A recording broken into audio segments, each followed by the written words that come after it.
नमस्कार साथियों, आप सभी का द मिस्टर क्लासेस में स्वागत है। आज हम जेपीएससी पेपर 4 भारतीय संविधान एवं राज्य व्यवस्था के 11वें क्लास में उपस्थित हैं, जिसमें आज का हमारा टॉपिक है राज्य विधायिका। राज्य विधायिका, इसमें आपका झारखंड के विशेष संदर्भ में, ठीक है, इसमें झारखंड के विषय में हम लोग देखेंगे।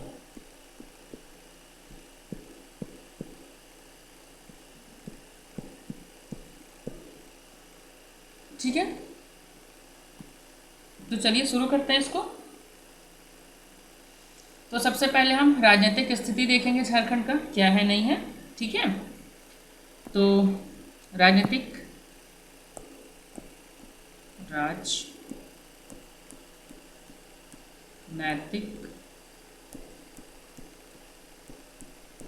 स्थिति। ठीक है, वीडियो शुरू करने से पहले आप सभी से अनुरोध है कि जितने भी मेरे दर्शक हैं, मेरे दर्शकगण हैं, वो ज़्यादा से ज़्यादा चैनल को सब्सक्राइब करिएगा और दूसरे लोगों तक पहुंचाने का भी काम करिए, ताकि और भी लोगों को इसका फ़ायदा हो सके। क्योंकि यहाँ पे जेपीएससी का कंप्लीट सिलेबस पढ़ाया जाएगा। फ़िलहाल अभी पेपर 4 का हम पढ़ा रहे हैं, जो आने वाले 10-15 क्लासों में ये भी ख़त्म हो जाएगा, जहाँ तक हमको उम्मीद है। तो आप लोग थोड़ा ध्यान दीजिए इसके ऊपर, है ना। ये सारा क्लास फ्री पोस्ट है, इसमें किसी प्रकार का कोई पैसा नहीं लिया जा रहा है, कोई चार्जेस नहीं है। ठीक है, तो चलिए शुरू करते हैं। तो इसमें सबसे पहले हम झारखंड का शासन और प्रशासन के विषय में देखते हैं।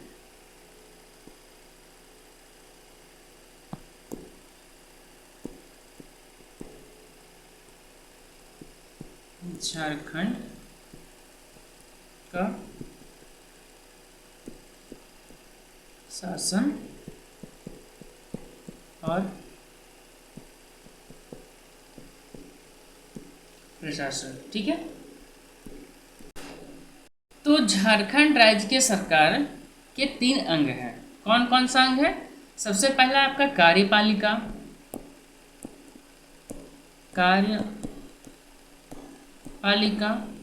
दूसरा जो आता है आपका वो है विधायिका। ठीक है,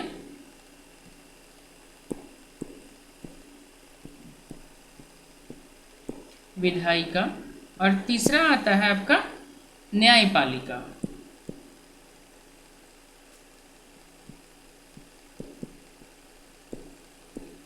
न्यायपालिका, ठीक है। अब ये तीनों का क्या क्या काम है? तो सबसे पहले आपका विधायिका जो काम है, वो काम है इसको कानून बनाने का। ठीक है, यह कानून बनाता है। कार्यपालिका क्या करता है? बनाए गए कानून को लागू करने का काम करता है। और न्यायपालिका कानून को लागू करने में जो भी समस्या आता है उसको दूर करने का काम करता है। ये क्लियर है? अब राज्य में, हमारा झारखंड में आपका विधानसभा की 82 सीट हैं। ठीक है, विधान सभा में 82 सीट है।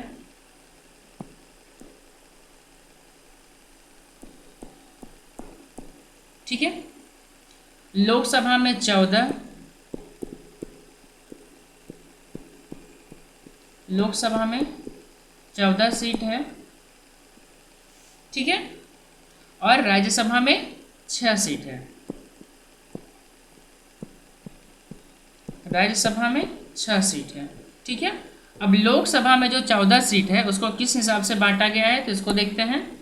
तो इसमें आपको 5 जो है सो अनुसूचित जनजाति के लिए दिया गया है।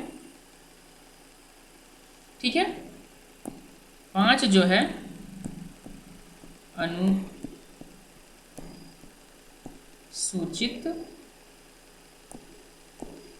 जनजाति जनजाति के लिए, ठीक है। एक जो है अनुसूचित जाति के लिए,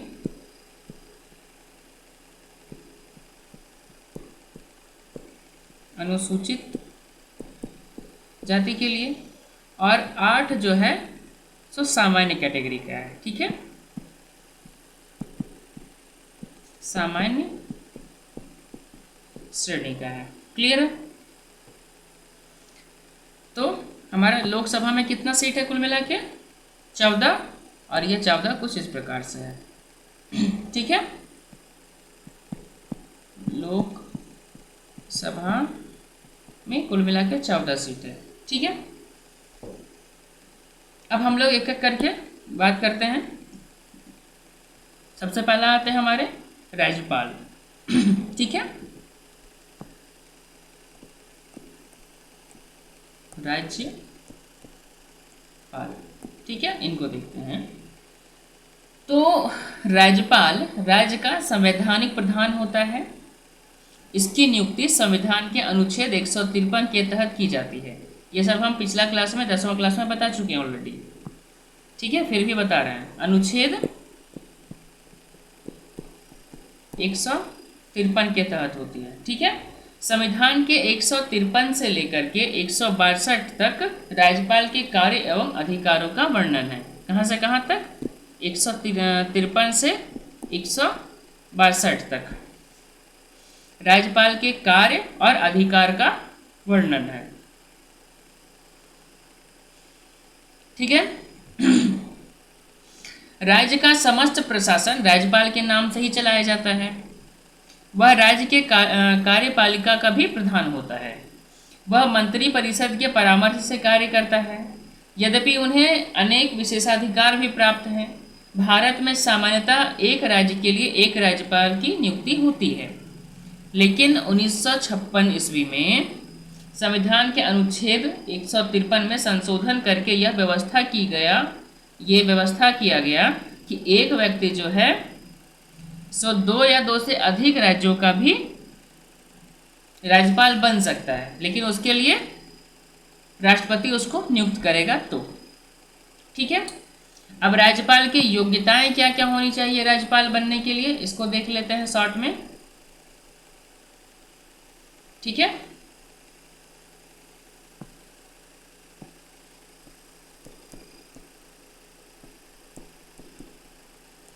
योग्यताएं क्लियर है? तो सबसे पहला वह भारत का नागरिक हो, भारत का आपका नागरिक हो, ठीक है। दूसरा, उसकी उम्र जो है सो मिनिमम 35 साल की हो, एज जो है सो आपका 35 साल का होना चाहिए, ठीक है। और वह राज्य सरकार या केंद्र सरकार या दोनों के अधीन किसी सार्वजनिक उपक्रम के लाभ के पद पर नहीं हो, ठीक है। वह भारतीय संसद या किसी भी राज्य के विधानसभा का सदस्य ना हो। अगर ऐसा व्यक्ति जो भारतीय संसद या किसी राज्य के विधानमंडल का सदस्य हो, उनको यदि राष्ट्रपति के द्वारा राज्यपाल के पद पर नियुक्त किया जाता है तो नियुक्ति के तुरंत बाद जो है सो उनका स्थान जो है सो रिक्त मान लिया जाएगा या फिर उनको त्यागपत्र देना पड़ता है। क्लियर है?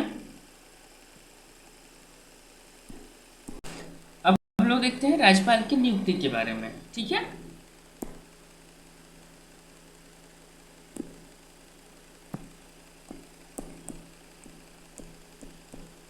राज्यपाल की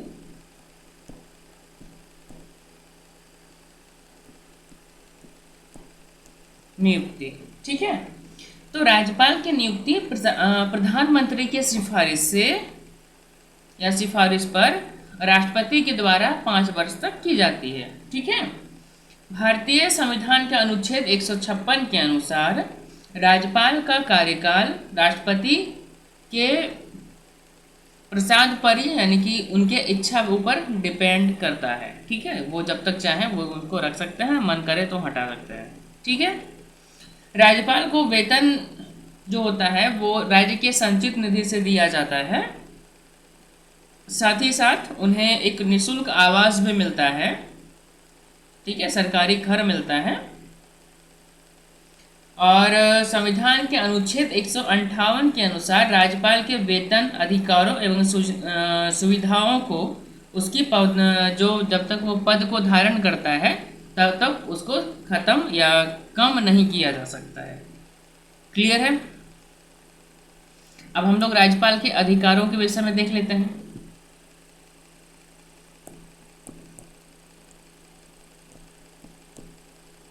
राज्यपाल के अधिकार।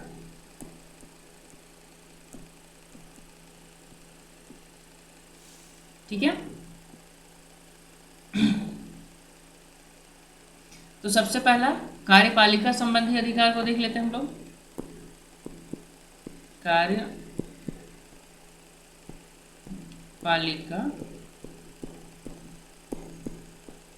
संबंधी, ठीक है। तो संविधान के अनुच्छेद 164, कौन सा अनुच्छेद?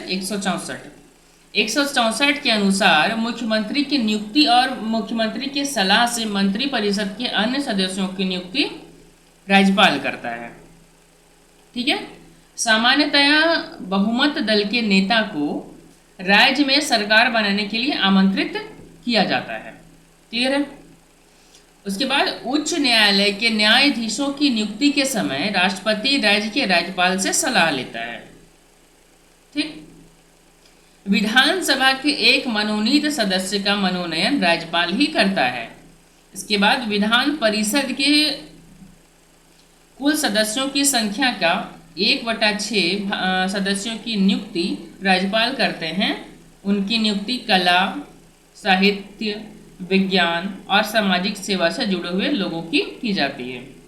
ठीक है, इसके बाद राज्यपाल के द्वारा राज्य के महाधिवक्ता और राज्य लोक सेवा आयोग के सदस्यों की भी नियुक्ति की जाती है। ये आपका हो गया कार्यपालिका संबंधी अधिकार।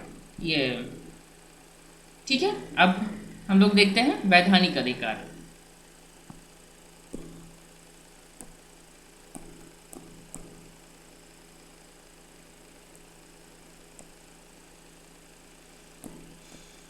वैधानिक अधिकार, ठीक है। तो राज्य विधान मंडल का सत्र बुलाने, सत्रावसान करने और विधानसभा को विघटित करने का अधिकार राज्यपाल को है। लेकिन विधान मंडल के 2 लगातार अधिवेशन में पहले अधिवेशन की अंतिम तिथि एवं दूसरी अधिवेशन की पहली तिथि के बीच 6 माह से ज़्यादा का अंतर नहीं होना चाहिए।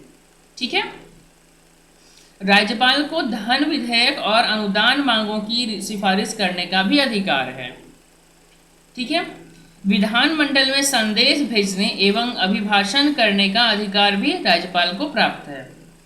विधानमंडल द्वारा पारित विधेयक, अधिनियमों को राज्यपाल के हस्ताक्षर के बाद ही प्रभावी किया जा सकता है। संविधान के अनुच्छेद 213 के तहत राज्यपाल को आदेश जारी करने का अधिकार प्राप्त है और उनके इस अधिकार के प्रयोग को किसी भी न्यायालय में चुनौती नहीं दी जा सकती है। इस प्रकार का जारी किया गया अध्यादेश केवल 6 माह तक प्रभावी रहता है। 6 माह की अवधि पूर्ण होने के पहले अगर राज्य विधानसभा का सत्र प्रारंभ हो जाए तो अध्यादेश को 6 माह की अवधि के समापन के पूर्व अनुमोदित किया जाना आवश्यक है। ठीक है, राज्य लोक सेवा आयोग और महालेखा परीक्षक अपनी वार्षिक रिपोर्ट राज्यपाल के पास भेजते हैं और राज्यपाल इन रिपोर्टों को विधानमंडल के समक्ष रखते हैं। क्लियर है? इसके बाद विधानमंडल के किसी सदस्य की अयोग्यता संबंधित किसी विवाद में अंतिम निर्णय राज्यपाल का होता है, परंतु निर्णय लेने में राज्यपाल को चुनाव आयोग का परामर्श लेना आवश्यक हो जाता है। ठीक है, विधान परिषद के सभापति या उपसभापति का पद रिक्त होने पर विधान परिषद के किसी भी सदस्य को विधान परिषद की अध्यक्षता करने के लिए राज्यपाल के द्वारा आदेश दिया जाता है। ठीक है। भारत के संविधान के अनुच्छेद 352(1) के तहत राज्यपाल को देश में बाहरी आक्रमण या सैनिक विद्रोह की स्थिति में राज्य में आपातकाल लागू करने के लिए कोई भी अधिकार नहीं है, परंतु अनुच्छेद 356 के तहत कुछ विशेष परिस्थितियों में राज्यपाल राज्य में राष्ट्रपति शासन लगाने की सिफारिश कर सकता है। क्लियर है। अब इसके बाद आता है वित्तीय अधिकार।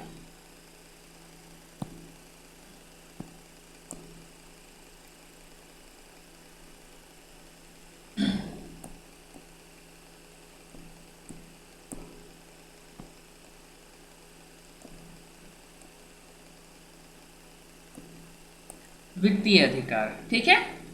तो राज्य विधानसभा में धन विधेयक को राज्यपाल की सिफारिश के बाद ही पेश किया जाता है।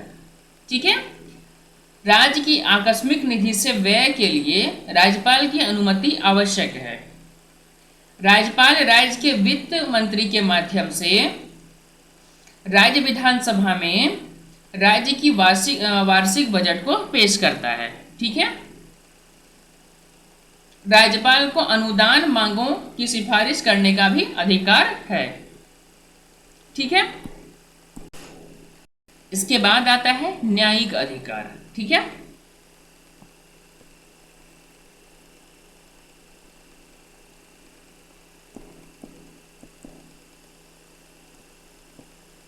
न्यायिक अधिकार। ठीक है। तो जिला न्यायाधीशों की नियुक्ति एवं पदोन्नति यानी कि प्रमोशन राज्यपाल करता है। राज्यपाल किसी व्यक्ति को मृत्यु दंड को छोड़कर दिए गए दंड को कम या माफ कर सकता है। ठीक है। राज्यपाल को राज्य के उच्च न्यायालय के न्यायाधीशों की नियुक्ति का कोई अधिकार नहीं है, लेकिन राष्ट्रपति संविधान के अनुच्छेद 217(1) के आधार पर उसकी नियुक्ति राज्यपाल के सलाह से करता है। क्लियर है। अब आता है विवेकाधिकार। ठीक है।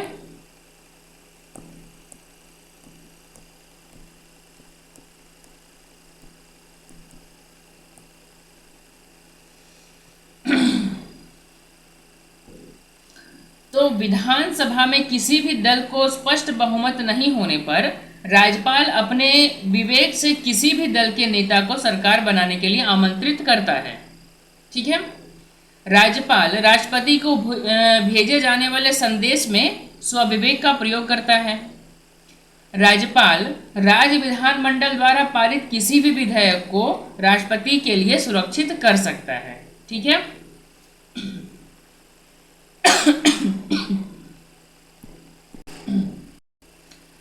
तो झारखंड राज्य का गठन स्वतंत्र भारत के 28वें राज्य के रूप में 15 नवंबर 2000 को हुआ। ठीक है। और सबसे पहला राज्यपाल जो बने थे वो आपका प्रशासनिक सेवा से निवृत्त प्रभात कुमार की नियुक्ति झारखंड के प्रथम मुख्य सचिव, ठीक है, BS दुबे ने भारत के राष्ट्रपति द्वारा वारंट ऑफ अपॉइंटमेंट पढ़कर की थी। ठीक है। प्रभात कुमार को झारखंड उच्च न्यायालय के कार्यकारी मुख्य न्यायाधीश BK गुप्ता ने राज्यपाल की शपथ दिलाई। ठीक है। अभी वर्तमान समय में जो है सो झारखंड के जो राज्यपाल हैं CP राधाकृष्णन हैं। ठीक है। और किस किस प्रकार से कब कब हमारे झारखंड में नए नए राज्यपाल आए, अब उनको एक एक करके हम लोग देखते हैं। ठीक है।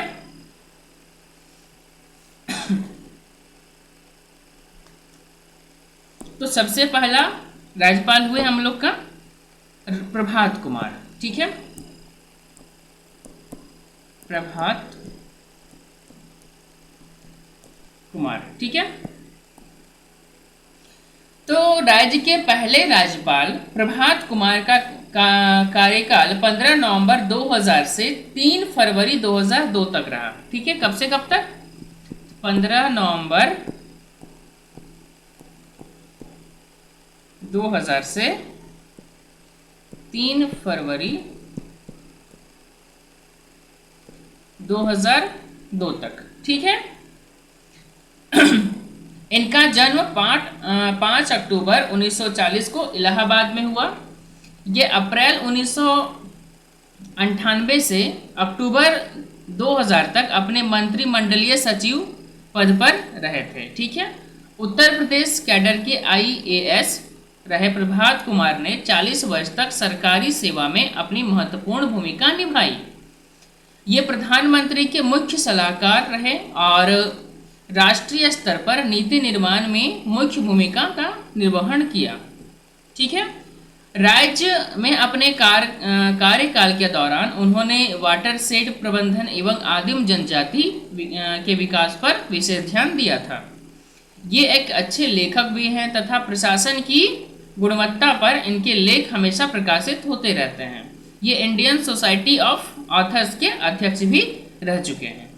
क्लियर है। अब इसके बाद दूसरे जो हमारे राज्यपाल के रूप में बने उनका नाम हुआ विनोद चंद्र पांडे।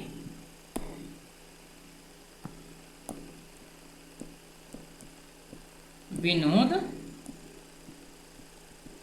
चंद्र पांडे। ठीक है। तो विनोद चंद्र पांडे ने बिहार के राज्यपाल रहते हुए अतिरिक्त प्रभार के रूप में 4 फरवरी 2002 से 14 जुलाई 2002 तक राज्य के राज्यपाल का प्रभार संभाला। इनका जन्म 16 फरवरी 1932 को जम्मू में हुआ है। राजस्थान कैडर के IAS रहे श्री पांडे वर्ष 1988 से 1990 तक कैबिनेट सचिव रहे। ये एक अच्छे लेखक भी हैं। हिंदी, पाली और संस्कृत के ये प्रकांड विद्वान थे। इन्होंने अनेक साहित्यिक पुस्तकों की रचना की और 73 वर्ष की आयु में 7 फरवरी 2005 को नोएडा में इनका निधन हो गया। ठीक है। इसके बाद आते हैं S रामा जोइस। ये M रामा जोइस। ठीक है।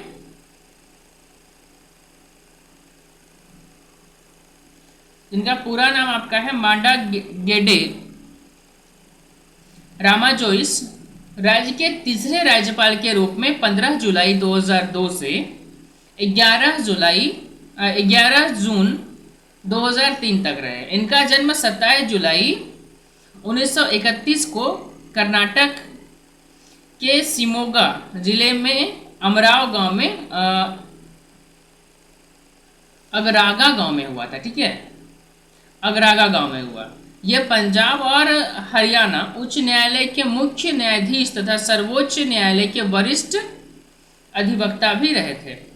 विख्यात कानूनविद श्री जोइस ने कानून पर कई प्रख्यात पुस्तकें लिखी हैं। ये एक सुलझे हुए इतिहासकार भी थे। ठीक है। लीगल एंड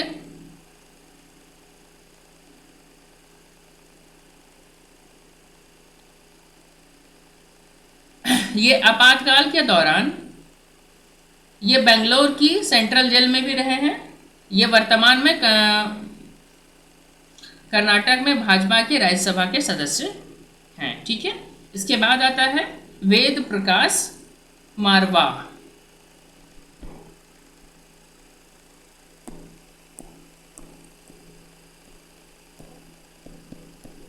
वेद प्रकाश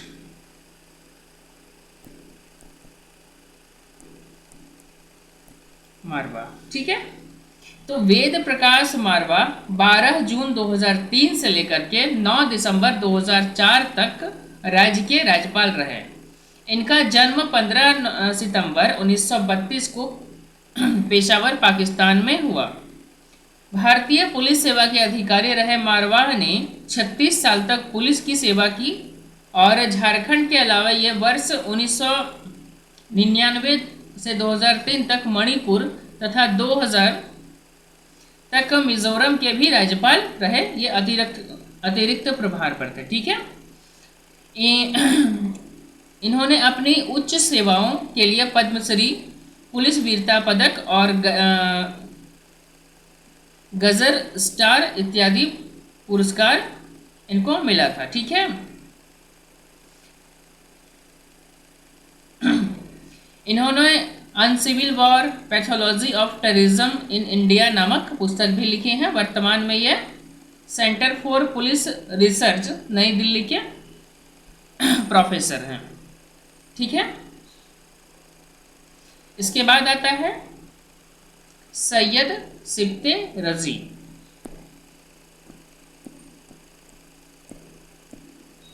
सैयद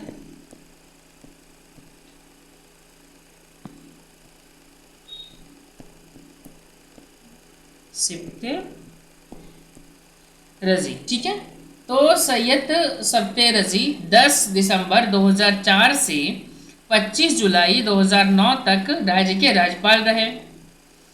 कार्यकाल के लिहाज से राज्य के 5वें राज्यपाल के रूप में वे अब तक ये सबसे लंबे समय तक पदस्थ राज्यपाल रहे। इनका जन्म जो है तो 7 मार्च 1939 को उत्तर प्रदेश के रायबरेली जिले में हुआ था। वर्ष 1971 में ये युवा कांग्रेस के प्रदेश अध्यक्ष बने थे। ठीक है, अब इसके बाद आते हैं के शंकर नारायण।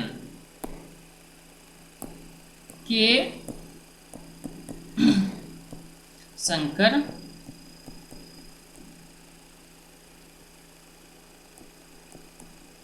के शंकर नारायण।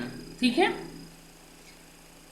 तो करिकल शंकर नारायण 26 जुलाई 2009 से 21 जनवरी 2010 तक राज्य के राज्यपाल रहे। इनका जन्म 15 अक्टूबर 1932 को केरल में हुआ था। ये कांग्रेस के विख्यात नेताओं में शामिल हैं।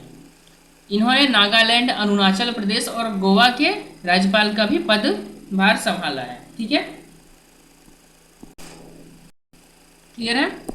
इसके बाद आते हैं M.O. हसन फारूक मारिकर। M.O.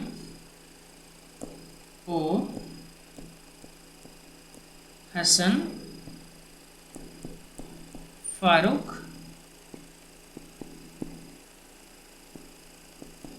मारिकर। ठीक है, तो M.O. हसन फारूक मारिकर 22 जनवरी 2010 से 3 सितंबर 2001 तक राज्य के 7वें राज्यपाल रहे। इनका जन्म 6 सितंबर 1937 को पांडिचेरी में हुआ था। ये 3 बार पांडिचेरी के मुख्यमंत्री रहे। इनका इनकी जो मृत्यु है 26 जनवरी 2012 को चेन्नई के अपोलो अस्पताल में हो गया। इसके बाद आते हैं सैयद अहमद।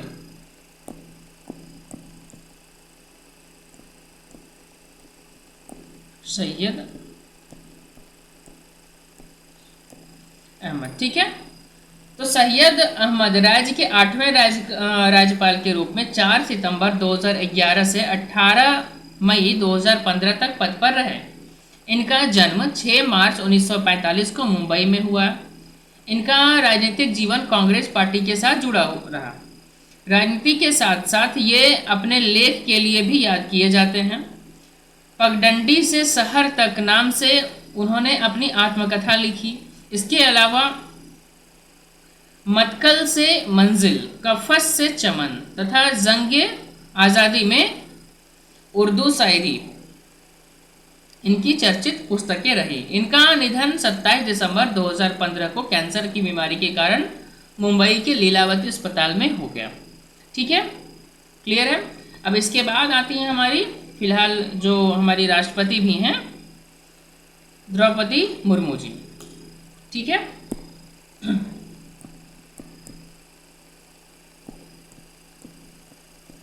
द्रौपदी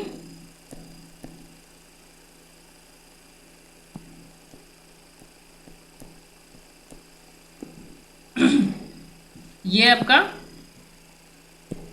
18 मई 2015 से 13 जुलाई 2015 तक ये रहे। ठीक है, इसके बाद आते हैं रमेश बैस।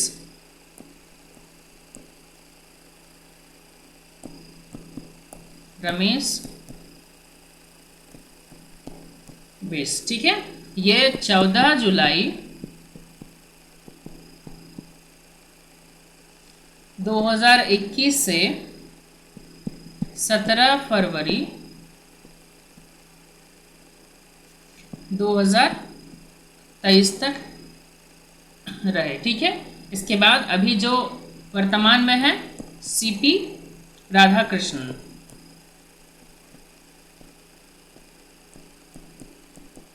सीपी राधाकृष्णन, ठीक है, ये 18 फरवरी 2023 से वर्तमान तक अभी ये पद पर बने हुए हैं। ठीक है, क्लियर हो गया। अब आता है मुख्यमंत्री एवं मंत्री परिषद। ठीक है, तो इसी में सबसे पहला जो हमारा है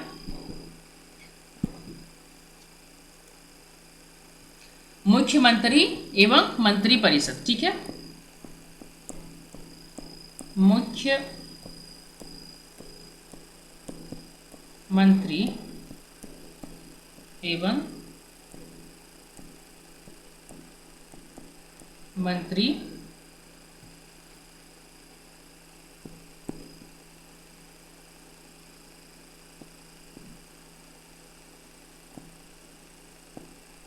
परिषद। ठीक है, तो संविधान के अनुच्छेद 163 के अनुसार, कौन सा अनुच्छेद 163, संविधान के अनुच्छेद 163 के अनुसार राज्यपाल को उनके कार्यों में सहायता एवं सलाह देने के लिए एक मंत्री परिषद होगी जिसका प्रधान मुख्यमंत्री होता है। ठीक है, तो राज्य के कार्यपालिकीय शक्तियां राज्यपाल में निहित है ना, परंतु वास्तविक रूप से ये शक्तियां मुख्यमंत्री की अध्यक्षता में मंत्री परिषद को प्राप्त है। ठीक है, अब हम लोग एक एक करके मंत्री परिषद का गठन, मंत्री परिषद का कार्य, अवधि, मुख्यमंत्री के कार्य, ये सब हम लोग एक एक करके देखेंगे। ठीक है, तो सबसे पहले हम देखते हैं मंत्री परिषद का गठन। मंत्री परिषद का गठन। ठीक है, तो भारत के संविधान के अनुच्छेद 164, ठीक है, अनुच्छेद 164 के अनुसार मुख्यमंत्री की नियुक्ति राज्यपाल करता है।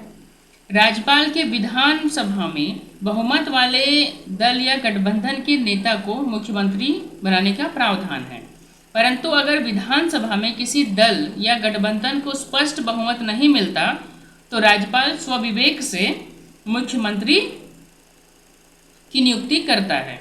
ठीक है, यदि बहुमत वाला दल किसी ऐसे व्यक्ति को नेता चुनता है जो विधायक नहीं है तो ऐसे व्यक्ति को मुख्यमंत्री बनने के बाद अगले 6 माह के अंदर विधानसभा में किसी सदन की सदस्यता ग्रहण करना अनिवार्य हो जाता है।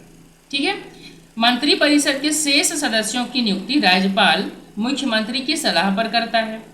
अगर मंत्री परिषद का कोई सदस्य मंत्री बनने के समय राज्य विधानमंडल के किसी सदस्य का सदन नहीं हो तो उसे अगले 6 माह के अंदर विधानमंडल में या विधानमंडल के किसी भी सदन में सदस्यता पाना मंत्री बने रहने के लिए अनिवार्य है। ठीक है, संविधान संशोधन अधिनियम 2003 यानी कि 91वें संविधान संशोधन जब हुआ था उसमें राज्य में कुल मंत्रियों की कुल संख्या मुख्यमंत्री सहित विधानसभा सदस्यों की कुल संख्या का 15% से ज़्यादा नहीं होगा, किंतु इसकी न्यूनतम संख्या 12 होगी। तो 82 सदस्यीय झारखंड विधानसभा में मंत्रियों की अधिकतम संख्या मुख्यमंत्री सहित 12 है। मंत्री परिषद सामूहिक रूप से राज्य की विधानसभा के प्रति और व्यक्तिगत रूप से राज्यपाल के प्रति उत्तरदायी होते हैं। मंत्रियों का मासिक वेतन एवं भत्ता समय समय पर विधानमंडल द्वारा तय किया जाता है। प्रत्येक मंत्री पद ग्रहण करने से पूर्व राज्यपाल के सम्मुख पद एवं गोपनीयता का शपथ लेता है। क्लियर है। अब आता है मंत्री परिषद का कार्य। मंत्री परिषद का कार्य, ठीक है।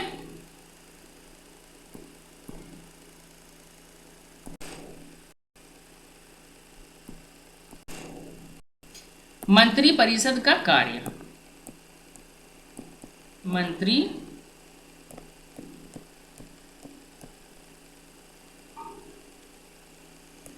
परिषद का कार्य, ठीक है। तो राज्य मंत्री परिषद संघ की मंत्री परिषद की तरह विभिन्न प्रकार की प्रशासनिक, विधायिक एवं वित्तीय कार्यों का संपादन करती है।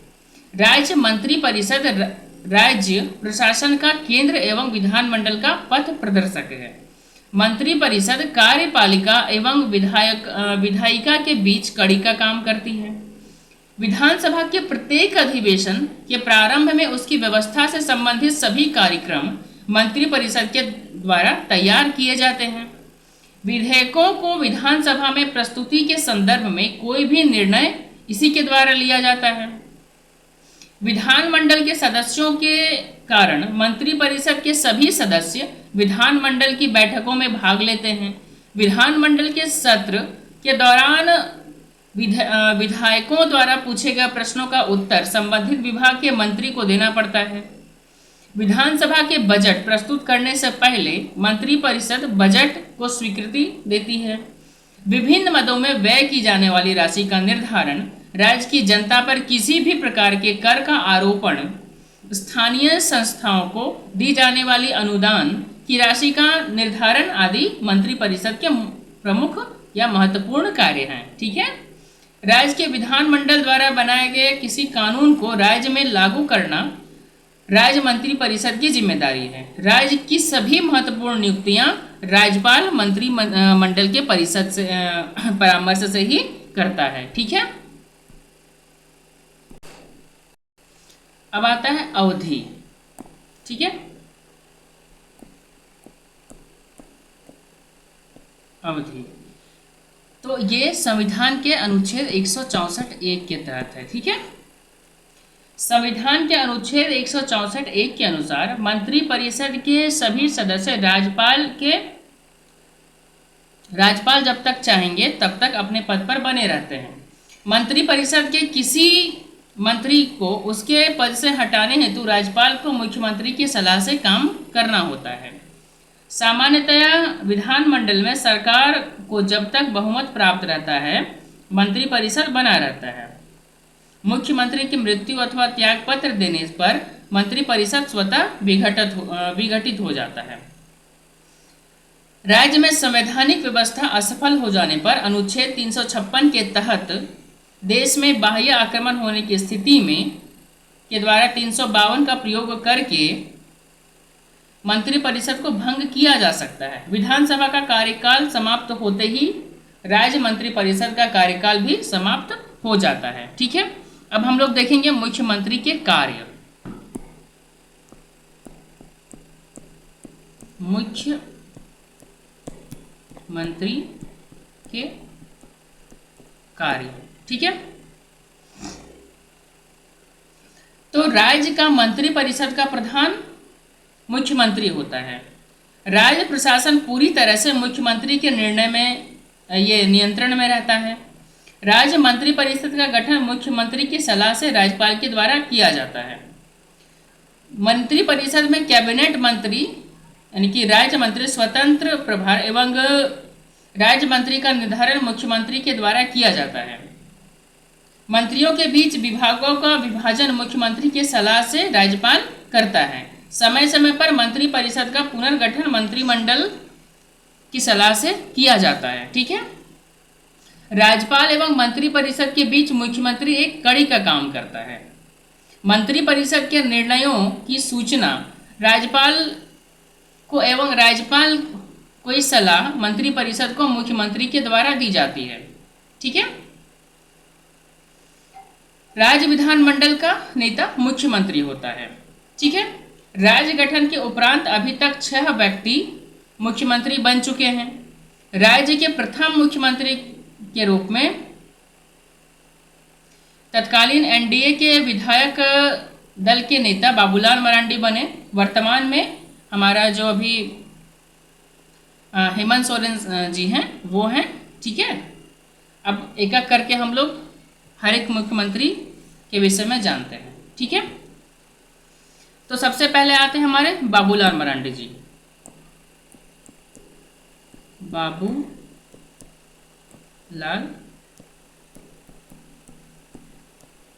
मरांडी, ठीक है। तो झारखंड राज्य के पहले मुख्यमंत्री बाबूलाल मरांडी बने। ये उस समय भारतीय जनता पार्टी के नेता थे, ठीक है।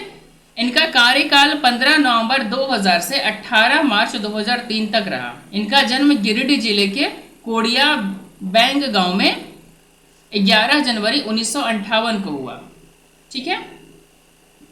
1998 ईस्वी में वाजपेयी सरकार में अटल बिहारी वाजपेयी की सरकार में ये कैबिनेट मंत्री रहे। वर्ष 2006 में इन्होंने बीजेपी से इस्तीफा देकर एक नई पार्टी झारखंड विकास मोर्चा बनाई। इसके बाद फिर से दोबारा बीजेपी में ही अभी शामिल हो गए हैं ये। इसके बाद आते हैं अर्जुन मुंडा। अर्जुन मुंडा, ठीक है। राज्य के दूसरे मुख्यमंत्री अर्जुन मुंडा का कार्यकाल 18 मार्च 2003 से 2 मार्च 2005 तक रहा। इनका जन्म 3 मई 1968 को जमशेदपुर में हुआ। वर्ष 2000 में अलग राज्य का गठन होने के बाद इनको समाज कल्याण मंत्री बनाया गया था। 12 मार्च 2005 को दोबारा मुख्यमंत्री की शपथ ली, लेकिन निर्दलीय से समर्थन नहीं जुटा पाने के कारण इन्हें 18 सितंबर 2006 को त्यागपत्र देना पड़ा। ये तीसरी बार झारखंड के मुख्यमंत्री के रूप में 11 सितंबर 2010 से 17 जनवरी 2013 तक कार्य किए। इसके बाद आते हैं शिबू सोरेन। शिबू सोरेन, ठीक है। तो शिबू सोरेन झारखंड के एक बड़े नेता हैं और झारखंड मुक्ति मोर्चा के प्रमुख हैं। राज्य आंदोलन में इनकी महत्वपूर्ण भूमिका रही। वर्ष 2004 में मनमोहन सिंह के सरकार में ये कोयला मंत्री बने, लेकिन चिरुडी कांड में गिरफ्तारी का वारंट जारी होने के बाद इन्हें केंद्रीय मंत्रिमंडल से 24 जुलाई 2004 को इस्तीफा देना पड़ा। इनका जन्म 11 जनवरी 1944 को हजारीबाग जिले में नमरा नाम के गांव में हुआ था। सन 2005 में विधानसभा चुनाव के पश्चात ये झारखंड के मुख्यमंत्री बने, परंतु बहुमत साबित ना कर सकने के कारण इन्हें इस्तीफा देना पड़ा। इनका प्रथम कार्यकाल 2 मार्च 2005 से 12 मार्च 2005 तक रहा। दूसरी बार यह 27 अगस्त 2008 से राज्य के मुख्यमंत्री बने, परंतु विधानसभा चुनाव हार जाने के कारण इन्हें 18 जनवरी 2009 को इस्तीफा देना पड़ा। तीसरी बार 31 दिसंबर 2009 को राज्य के मुख्यमंत्री बने और 31 मई तक ये कार्य करते रहे, 31 मई 2010 तक, ठीक है। अब इसके बाद आते हैं मधु कोड़ा। मधु कोड़ा, ठीक है। तो मधु कोड़ा का जन्म 5 जनवरी 1971 को पतरातू पश्चिमी सिंहभूम जिले के एक आदिवासी किसान परिवार में हुआ। इनके राजनीतिक जीवन की शुरुआत ऑल झारखंड स्टूडेंट यूनियन के एक कार्यकर्ता के रूप में हुई। राज्य के गठन के बाद बाबूलाल मरांडी सरकार में ये पंचायती राज मंत्री बने। बदलते घटनाक्रम के फलस्वरूप 14 सितंबर 2006 को यह राज्य के पहले निर्दलीय मुख्यमंत्री बने। इनका कार्यकाल 27 अगस्त 2008 तक चला, ठीक है। इसके बाद आते हैं हेमंत सोरेन। हेमंत सोरेन, ठीक है। तो शिबू सोरेन के पुत्र हेमंत सोरेन 13 जुलाई 2013 से 23 सितंबर 2014 तक राज्य के 9वें मुख्यमंत्री बने रहे। इनका जन्म 10 अगस्त 1975 को रामगढ़ में हुआ। वर्ष 2003 में राजनीतिक में पदार्पण करते हुए ये झारखंड छात्र मोर्चा के अध्यक्ष बने। ये जून 2009 से 4 जनवरी 2010 तक राज्यसभा सांसद भी रहे। ये पहली बार 23 दिसंबर 2009 को दुमका से विधानसभा के लिए चुने गए और 13 जुलाई 2013 को यह राज्य के मुख्यमंत्री बने। इनका कार्यकाल 23 दिसंबर 2014 तक रहा। इसके बाद आते हैं रघुवर दास। रघुवर दास, ठीक है। तो रघुवर दास राज्य के पहले गैर आदिवासी मुख्यमंत्री हैं। ये राज्य के 10वें मुख्यमंत्री हैं। 28 दिसंबर 2014 को इन्होंने मुख्यमंत्री पद संभाला। इनका जन्म 3 मई 1955 में जमशेदपुर में हुआ। इनके पिता का नाम चमन राम है। उन्होंने अपनी जिंदगी की शुरुआत टाटा स्टील के श्रमिक के रूप में की है। ठीक है। उन्होंने लोकनायक जयप्रकाश नारायण के संपूर्ण क्रांति आंदोलन का जमशेदपुर में सफलतापूर्वक नेतृत्व किया। इस आंदोलन के समय उन्हें गया जेल में रखा गया। राज्य गठन के समय बनी मरांडी सरकार में यह श्रम एवं नियोजन मंत्री बनाए गए थे। अर्जुन मुंडा सरकार में इन्हें भवन निर्माण मंत्री बनाया गया।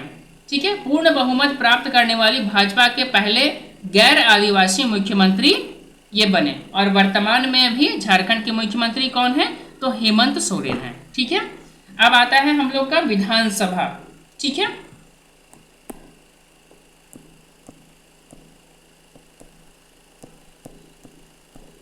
विधानसभा। ठीक है। ये अनुच्छेद 170 का बात होगा इसमें। ठीक है। 170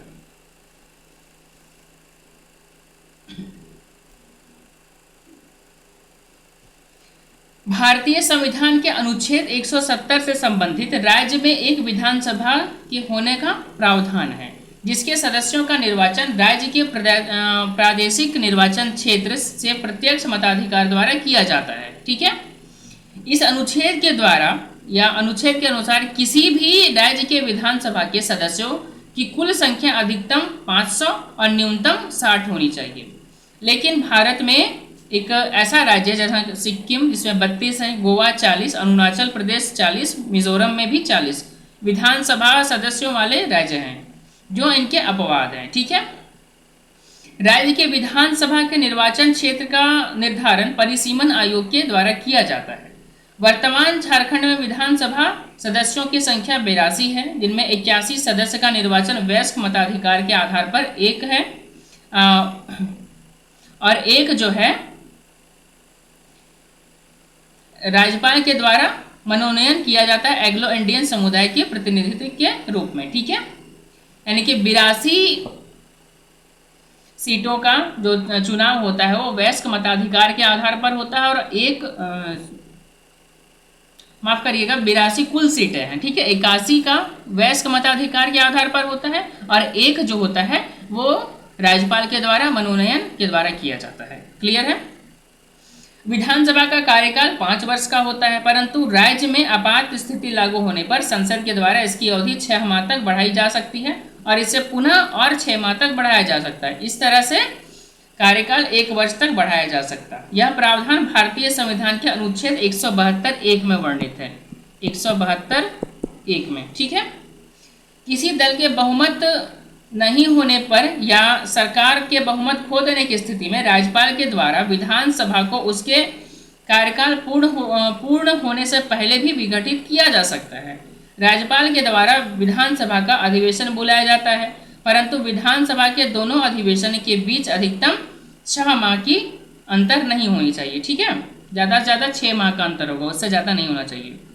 झारखंड विधानसभा की कुल 82 सीटों में अनुसूचित जनजाति के लिए 28 सीट, ठीक है, और अनुसूचित जाति के लिए 9 सीट आरक्षित है तथा शेष सामान्य श्रेणी के सीटें हैं। ठीक है। अब विधानसभा सदस्य बनने की योग्यताएं क्या क्या हैं इसको देखते हैं हम लोग। ठीक है। विधान सभा सदस्य बनने की योग्यताएं। तो पहला योग्यता उसके पास क्या होना चाहिए? तो वह भारत का नागरिक हो और उसका मिनिमम एज 25 साल हो। ठीक है, पहला। दूसरा, वह भारत सरकार या किसी राज्य सरकार के अधीन लाभ का पद के ऊपर वह बैठा नहीं हो। ठीक है। और तीसरा जो है सो वह दिवालिया या पागल ना हो। ठीक है। अब आता है हम लोग विधानसभा अध्यक्ष एवं उपाध्यक्ष।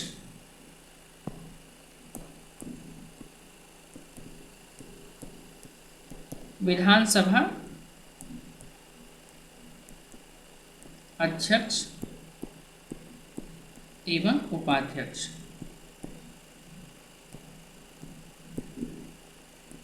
ठीक है, तो भारतीय संविधान के अनुच्छेद कितना 178। ठीक है, तो 178 के अनुसार प्रत्येक राज्य की विधानसभा के लिए एक अध्यक्ष एवं एक उपाध्यक्ष का पद निर्धारित है। इसका चुनाव संबंधी विधानसभा के सदस्यों द्वारा किया जाता है। लोकसभा अध्यक्ष की भांति विधानसभा अध्यक्ष विधानसभा की कार्यवाही चलाने का अधिकारी होता है। विधानसभा अध्यक्ष विधानसभा का सबसे बड़ा अधिकारी होता है। विधानसभा अध्यक्ष की अनुपस्थिति में विधानसभा उपाध्यक्ष सदन की कार्यवाही की अध्यक्षता करता है। अध्यक्ष का कार्यकाल 5 वर्ष अथवा नई विधानसभा के प्रथम बैठक के ठीक पहले तक होता है। ठीक है, विधानसभा अध्यक्ष एवं उपाध्यक्ष को कम से कम 14 दिन की पूर्व सूचना के उपरांत लाए गए अविश्वास प्रस्ताव को विधानसभा में पास करके हटाया जा सकता है। ठीक है, अब विधानसभा अध्यक्ष के अधिकार क्या क्या है इसको देखते हैं।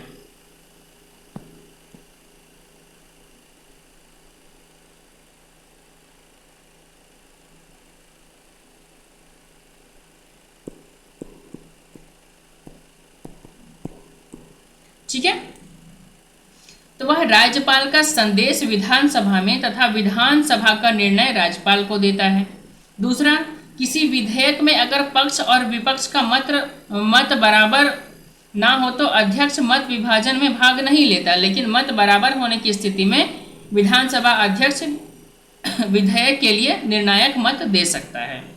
कोई विधेयक दोनों सदन में पास हो जाने के बाद विधानसभा अध्यक्ष उस पर विधेयक पर अपने हस्ताक्षर करते हैं और साथ ही साथ विधानसभा का जो अध्यक्ष का पद होता है वह निष्पक्ष होता है। क्लियर है। अब इसके बाद आता है विधानसभा सदस्यों का अधिकार।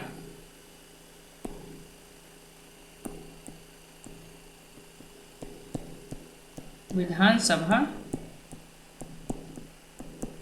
सदस्यों का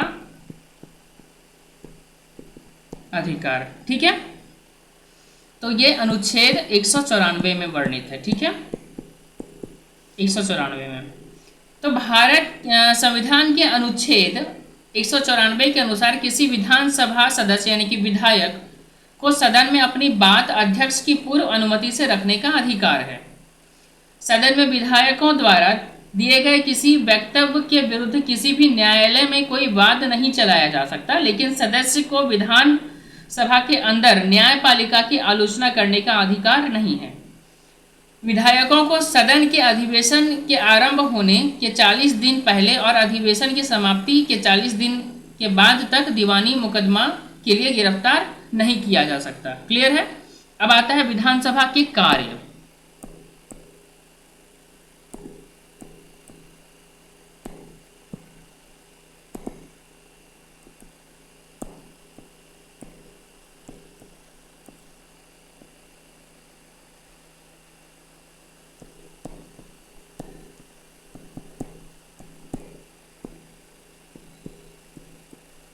ठीक है, सबसे पहला होता है आपका विधायी कार्य। विधायी कार्य। ठीक है,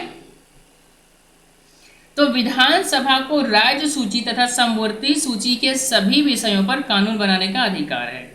कोई भी साधारण विधेयक विधानसभा में पास होने के बाद विधान परिषद में पेश किया जाता है, लेकिन देश के 7 राज्य यानी कि आंध्र प्रदेश, बिहार, जम्मू कश्मीर, कर्नाटक, महाराष्ट्र, तेलंगाना एवं उत्तर प्रदेश में विधान परिषद की भी व्यवस्था की गई है। ठीक है, विधानसभा के बाद एक विधान परिषद होता है, जैसे कि लोकसभा और राज्यसभा होता है उसी प्रकार का। ठीक है, लेकिन झारखंड में विधान परिषद नहीं है। क्लियर है। अब इसके बाद आता है वित्तीय कार्य।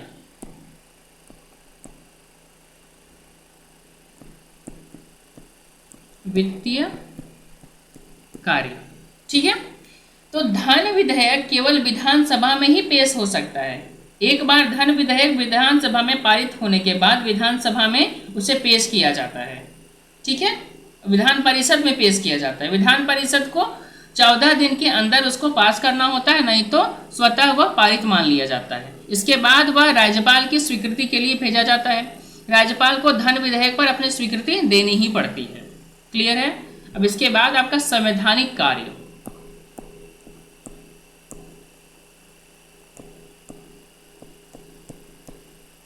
संवैधानिक कार्य, तो संविधान के कुछ अनुच्छेदों में संशोधन करने में भारतीय संसद को संशोधन करने के लिए देश के आधे राज्य के विधानमंडलों की स्वीकृति आवश्यक होती है। विधानसभा के निर्वाचित सदस्यों को राष्ट्रपति के चुनाव में भाग लेने का अधिकार है। यह अधिकार विधान परिषद के सदस्यों को प्राप्त नहीं है। ठीक है। विधानसभा के सदस्य विधान परिषद के 1/3 सदस्यों को चुनते हैं। राज्यसभा में राज्य के प्रतिनिधियों के चुनाव में विधानसभा के सदस्य ही भाग लेते हैं। विधानसभा का राज्य परिषद पर पूर्ण नियंत्रण होता है। राज्य की विधान परिषद विधानसभा के लिए उत्तरदायी होती है। राज्य मंत्रिपरिषद के विरुद्ध विधानसभा में ही अविश्वास प्रस्ताव लाया जा सकता है। विधानसभा सदस्यों के 2/3 बहुमत से उस राज्य में विधान परिषद की स्थापना या स्थापित विधानसभा की समाप्ति के लिए प्रस्ताव पास करके भारतीय संसद को उस पर विचार करने के लिए भेजा जा सकता है। राज्य की विधानसभा किसी भी व्यक्ति को सदन के विशेषाधिकार का उल्लंघन करने पर दंड दे सकती है। ठीक है, ये हो गया खत्म। अब आता है हमारा न्यायपालिका।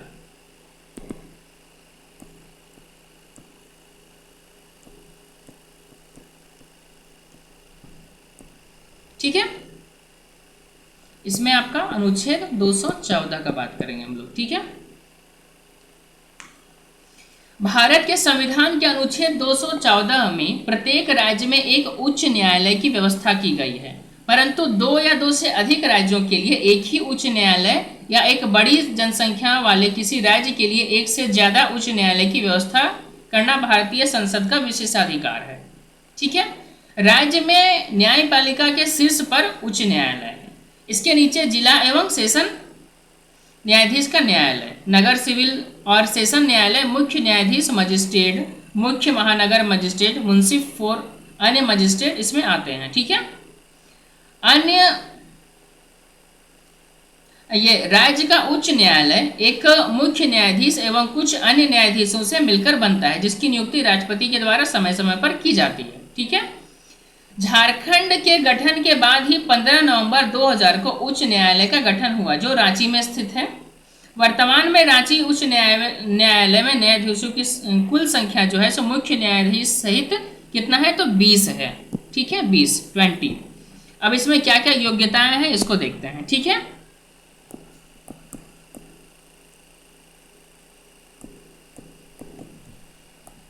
योग्यताएं। ठीक है,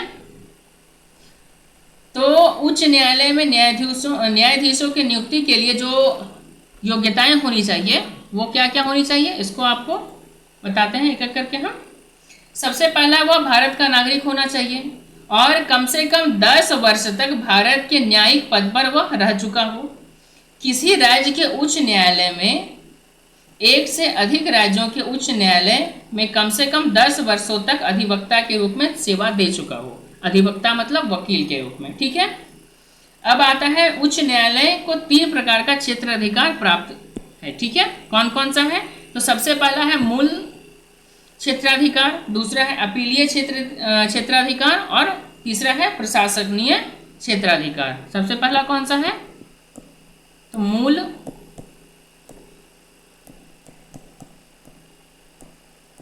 क्षेत्राधिकार, दूसरा है अपीलीय,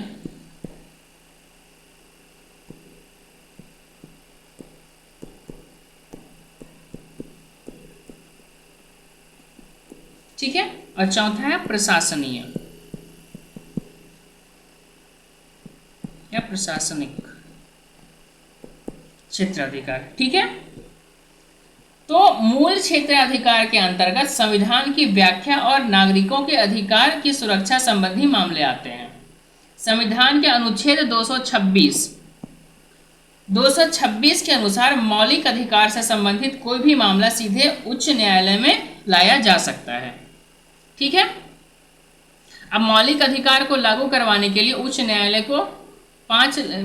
न्यायालय के द्वारा 5 लेख जारी किए जाते हैं। कौन कौन सा तो सबसे पहला है बंदी प्रत्याक्षीकरण आदेश। क्या है? बंदी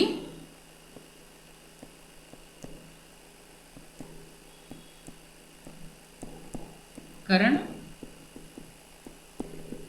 आदेश। दूसरा है परमादेश लेख। परमादेश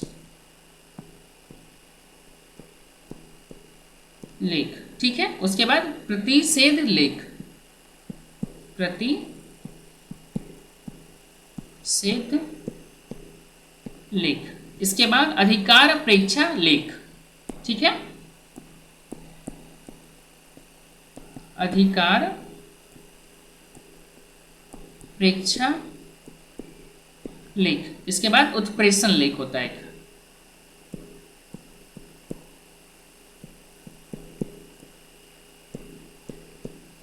ठीक है, ठीक है। तो अपीलीय क्षेत्र अधिकार में उच्च न्यायालय अपने सभी अधीनस्थ न्यायालयों के आदेश के विरुद्ध दायर हुई अपीलों को सुनता है। नीचे के न्यायालय के निर्णयों के विरुद्ध उन दीवानी मुकदमों में उच्च न्यायालय अपील सुन सकता है जिनमें 5,000 या उससे अधिक की रकम संपत्ति का प्रश्न हो। ठीक है, नीचे के न्यायालय के निर्णयों के विरुद्ध उन फौजदारी मुकदमों की अपील उच्च न्यायालय सुन सकता है जिनमें अपराधी को 4 वर्ष या उससे अधिक के लिए कैद की सजा दी गई हो। ठीक है, प्रशासनीय क्षेत्र अधिकार में अधीनस्थ न्यायालयों का निरीक्षण और उन पर नियंत्रण शामिल है। ठीक है, उच्च न्यायालय और अधीनस्थ न्यायालय राज्य के न्याय और दंड व्यवस्था को बनाए रखते हैं। इसके बाद तलाक, वसीयत, जल सेना विभाग, न्यायालय का अपमान, कंपनी कानून आदि से संबंधित अभियोग भी उच्च न्यायालय के आरंभिक क्षेत्र अधिकार में आते हैं। जिला एवं सेशन जज के द्वारा हत्या के मुकदमे में मृत्युदंड की सजा उच्च न्यायालय के बगैर पुष्टि के मान्य नहीं होती। संविधान की व्याख्या से संबंधित किसी मामले में उच्च न्यायालय में अपील की जा सकती है। सर्वोच्च न्यायालय की तरह उच्च न्यायालय को भी कानून संबंधी न्यायिक पूर्वावलोकन का अधिकार है। संसद तथा राज्य विधानमंडल द्वारा बनाए गए किसी ऐसे कानून को उच्च न्यायालय असंवैधानिक घोषित कर सकता है जो संविधान के किसी अनुच्छेद के विरुद्ध हो। लेकिन उच्च न्यायालय के किसी ऐसे निर्णय के विरुद्ध सर्वोच्च न्यायालय में अपील की जा सकती है। ठीक है, उच्च न्यायालय के निर्णयों के विरुद्ध सर्वोच्च न्यायालय में अपील की जा सकती है, लेकिन इसके लिए संबंधित उच्च न्यायालय की आज्ञा आवश्यक है। परंतु सर्वोच्च न्यायालय किसी भी न्यायालय के दिए गए आदेश के विरुद्ध स्वेच्छा से अपील ले सकता है। उच्च न्यायालय अपने अधीनस्थ न्यायालयों की कार्रवाई का विवरण मांग सकता है। किसी भी अधीनस्थ न्यायालय से किसी दूसरे अधीनस्थ न्यायालय में किसी मुकदमे की स्थानांतरण कर सकता है। अधीनस्थ न्यायालय के कर्मचारी के वेतन, भत्ते तथा सेवा संबंधी नियम निर्धारित कर सकते हैं। अधीनस्थ न्यायालय के कर्मचारियों की नियुक्ति भी वे करते हैं। ठीक है, अब हम लोग देखते हैं अधीनस्थ न्यायालय किसको कहते हैं। ठीक है,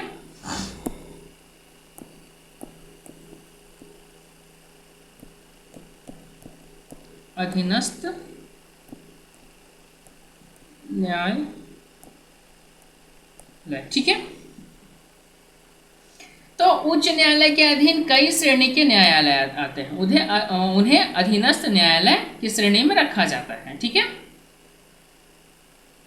अधीनस्थ न्यायालय के संबंध में विभिन्न उपबंध संविधान के अनुच्छेद 233 से लेकर के 236 तक उल्लेखित है। राज्य के प्रत्येक जिला में एक जिला अदालत होती है। संबंधित जिला भर के अपील संबंधित क्षेत्र अधिकार उस जिला के अदालत के होते हैं। अतिरिक्त जिला अदालत, कोर्ट, मुंसिफ मजिस्ट्रेट अदालत, द्वितीय श्रेणी विशेष न्यायिक मजिस्ट्रेट अदालत, रेलवे के लिए विशेष न्यायिक मजिस्ट्रेट अदालत आदि जिला के अधीन कार्य करती है। ठीक है, जिला अदालत के अधीन कार्य करती है। वो जिला अदालत मुख्यतः अधीनस्थ न्यायालय से आई अपील का निपटारण करती है। अधीनस्थ न्यायालय में एक जिला न्यायाधीश का न्यायालय और दूसरा मुंसिफ न्यायाधीश का न्यायालय होता है। जिला न्यायाधीश के न्यायालय में अतिरिक्त न्यायाधीश, संयुक्त न्यायाधीश और सहायक न्यायाधीश की अदालतें सम्मिलित होती हैं। अधीनस्थ न्यायालय के दूसरे श्रेणी के न्यायालय मुंसिफ न्यायाधीश या दीवानी न्यायाधीश के नाम से बनाए जाते हैं, ठीक है, या जाने जाते हैं, ठीक है। जिला न्यायाधीश की नियुक्ति राज्य के राज्यपाल संबंधित उच्च न्यायालय के परामर्श से करते हैं। जिला न्यायाधीश की नियुक्ति के लिए संबंधित व्यक्ति के केंद्र या राज्य की न्यायिक सेवा में हानि या सेवा में होना या कम से कम 7 वर्षों का अधिवक्ता का अनुभव होना आवश्यक होता है या अनिवार्य होता है, ठीक है। अब होता है महाअधिवक्ता। अब इसके बाद हम लोग देखेंगे महाअधिवक्ता को।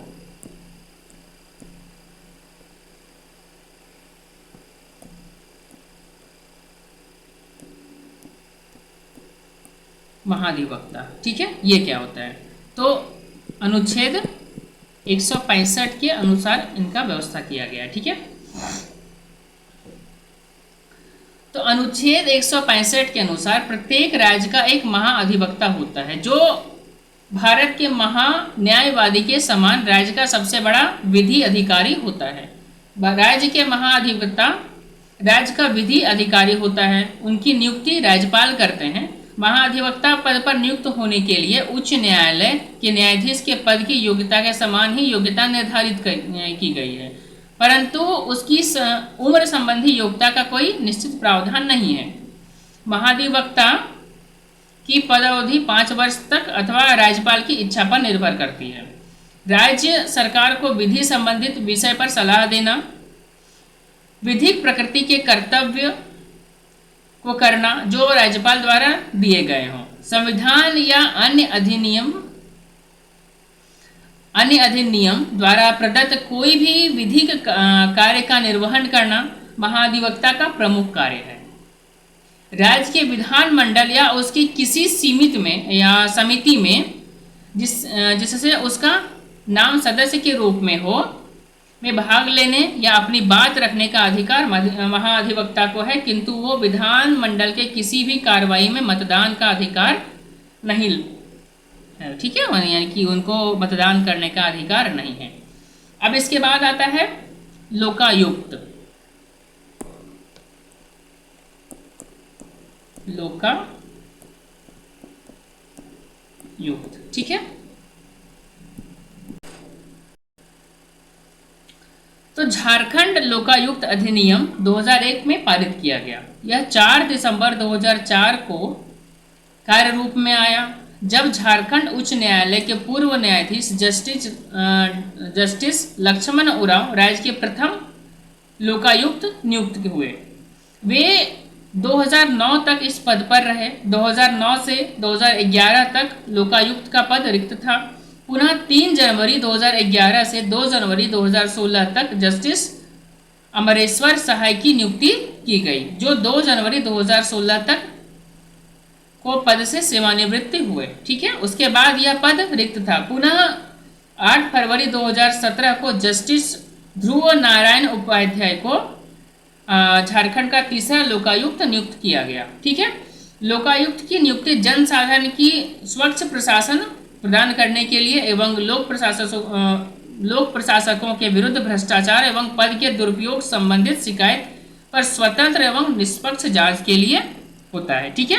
अब आता है हम लोग देखेंगे झारखंड की प्रशासनिक व्यवस्था को।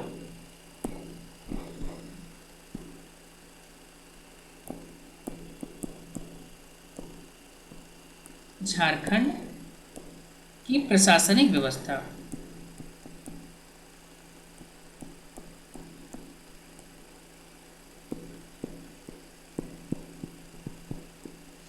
ठीक है। तो झारखंड में प्रशासनिक व्यवस्था के अंतर्गत राज्यों को 5 प्रमंडलों, 24 जिलों, 43 अनुमंडलों और 267 प्रखंडों में बांटा गया है। राज्य का प्रशासनिक मुख्यालय रांची में स्थित है, जो 2 भागों में है। मुख्य भाग सचिवालय प्रोजेक्ट भवन HEC हटिया में है, दूसरा नेपाल हाउस डोरंडा में है, ठीक है। राज्य के मुख्य सचिव और पुलिस महानिदेशक का कार्यालय हटिया में है। राज्य के प्रशासनिक विभागों की संख्या 31 है, जो किस किस प्रकार से है इसको देखते हैं।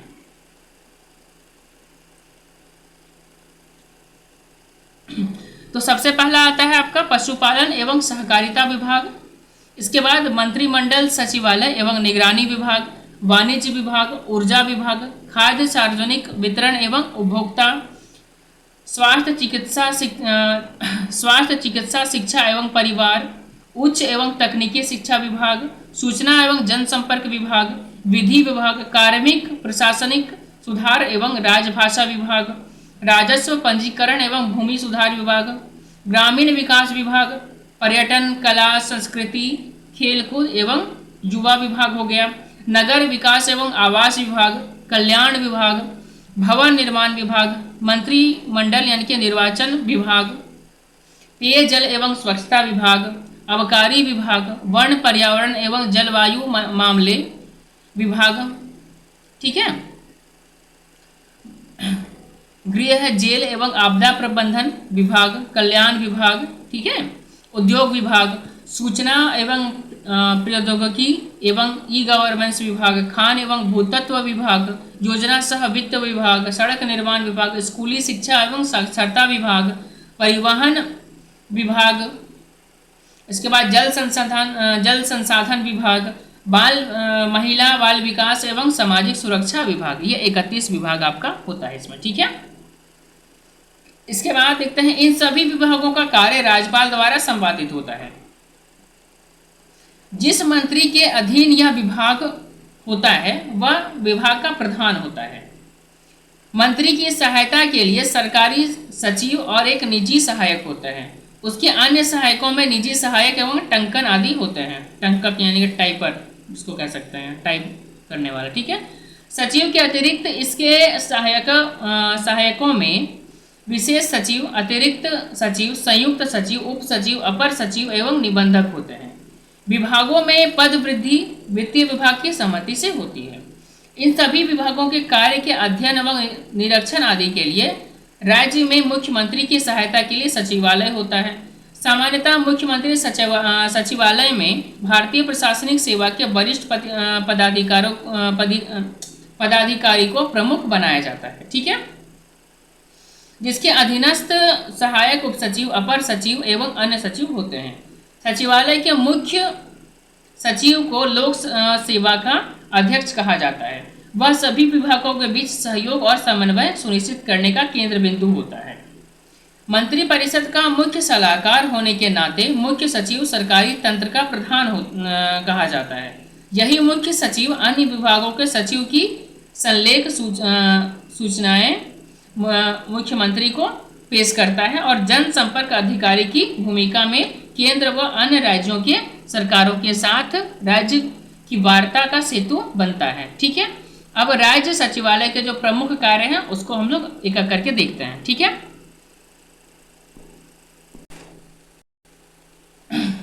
तो क्या क्या कार्य होते हैं सचिवालय के, इसको देखते हैं। तो सबसे पहला मुख्यमंत्री और मंत्री परिषद को सचिवीय सहायता देना। दूसरा, राज्यपाल और मुख्यमंत्री से वांछित सूचनाओं को प्राप्त कर अधिकृत रूप से अग्रेसित करना, ठीक है। इसके बाद है विभागीय नीतियों के प्रस्ताव और क्रियान्वयन में परामर्श देना। इसके बाद अत्यंत आवश्यक अध्यादेशों का प्रारूप तैयार करना, राज्यपाल के संदेशों और अभिभाषणों को तैयार करना, विभागीय मंत्रियों के प्रस्ताव पर निर्णय संबंधी कार्रवाई करना, वित्त विभाग के परामर्श से विभागीय बजट तैयार करना, वित्त संकट के समय में आने वाले सुझावों एवं समाधानों पर परामर्श देना, वेतन, नियुक्ति और पदोन्नति के नियम बनाना, स्थानांतरण एवं पदस्थापन आदि के बारे में कार्रवाई करना, विभागीय क्रियाकलापों की वार्षिक रिपोर्ट बनाना, राजस्व वसूली को सुनिश्चित करना, विभागीय कार्यों के सुचारू क्रियान्वयन के लिए नीति व अनुदेश बनाना, प्रशिक्षण के लिए पदाधिकारियों का चयन और प्रशिक्षण नीति का तय करना, ठीक है। आवश्यकता अनुसार विभिन्न आदेशों का गठन करना, ये आयोगों का गठन करना जिस प्रकार से आवश्यकता पड़े उस हिसाब से, ठीक है। केंद्र व राज्य द्वारा विभागों को दी जाने वाली राशि का सामयिक सामयिक एवं समुचित उपयोग सुनिश्चित करना। ठीक है, इसके बाद भी राज्य में क्षेत्रीय प्रशासन होता है जो व्यापक रूप से राज्य में सरकारी नीतियों, नियमों और सुविधाओं का आदेशात्मक रूप से क्रियान्वयन करता है। ठीक है, झारखंड को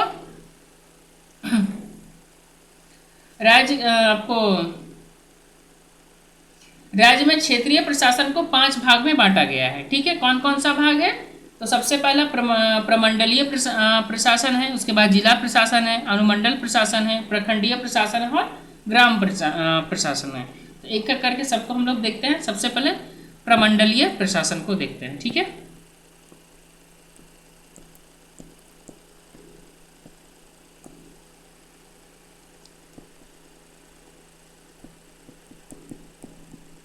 प्रमंडलीय प्रशासन। ठीक है, तो राज्य में 5 प्रमंडल हैं जिनके प्रमुख प्रमंडलीय आयुक्त होते हैं। ये आयुक्त भारतीय प्रशासनिक सेवा के वरीय और अनुभवी अधिकारी होते हैं।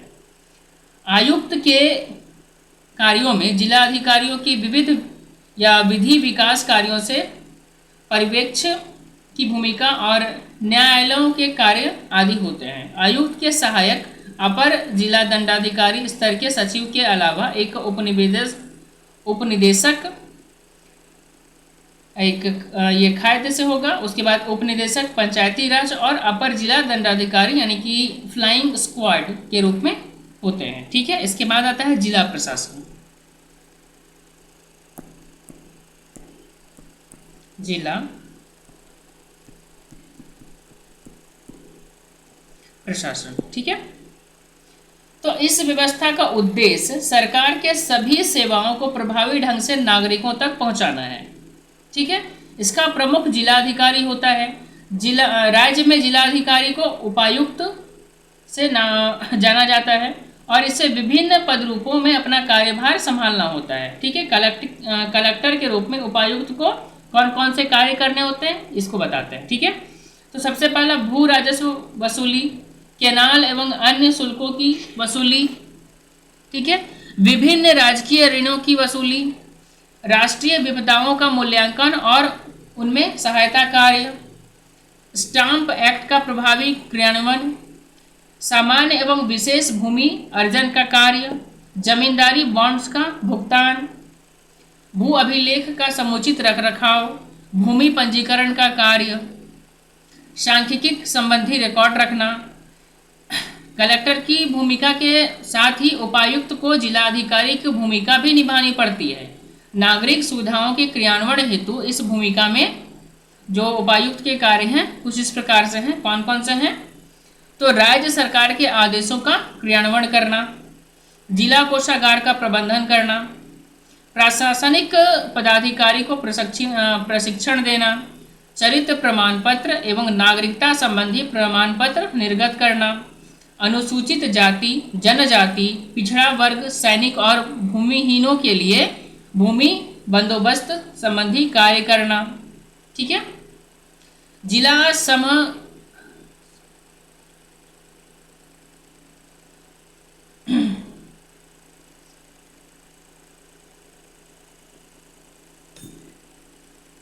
जिला समाहरणालय में दंड अधिकारी की प्रतिनियुक्ति करना, कर्मचारियों एवं पदाधिकारियों के पेंशन संबंधी मामलों का निष्पादन करना, जिला स्तरीय समितियों की अध्यक्षता और नियमित बैठक का आयोजन करना, केंद्र अथवा राज्य के मंत्रियों के जिले में आगमन पर सुरक्षा प्रबंध करना, जिला स्तर के सभी अधिकारियों पर बजट नियंत्रण रखना, राष्ट्रपति, प्रधानमंत्री, उपराष्ट्रपति के जिला भ्रमण दौरे पर सुरक्षा प्रबंध करना, सामान्य नागरिकों की शिकायतें सुनकर आवश्यक कार्रवाई करना, जिला में शिक्षा की गुणवत्ता बनाए रखने के लिए शिक्षा पदाधिकारियों का पर्यवेक्षण करना, जिले में मूलभूत सुविधाओं की आपूर्ति संबंधी पर्यवेक्षण करना यानी कि निरीक्षण हो जाएगा। ठीक है, अनुमंडल, प्रमंडल, ग्राम स्तर के पदाधिकारियों पर नियंत्रण